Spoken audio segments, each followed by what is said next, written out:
I love you. দেখেন আপু, আমি এইসব রিলেশন নেই, আমার এইসব বললেন না। প্লিজ বুঝার ট্রাই করো। আমার এত বোঝা লাগবো না, সরি। এইটা তোমার জন্য।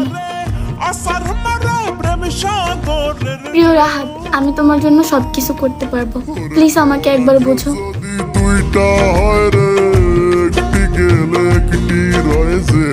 আমি সত্যি তোমাকে অনেক লাভ করি। I love you.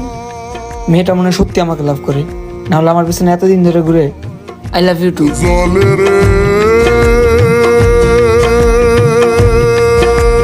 মিম, কই থাকো তুমি এখন? ফোন দিলে ফোন ধরো না। রাহাত, তোমার সাথে আমার রিলেশন রাখা পসিবল না। আমার আব্বু আমার জন্য ছেলে দেখছে, আর ছেলে অনেক বড় লোক। আর বড় কথা হচ্ছে আমি আমার ফ্যামিলিকে অনেক ভালোবাসি, আর তোমার জন্য আমি তাদের বিরুদ্ধে যেতে পারবো না। সরি রাহাত।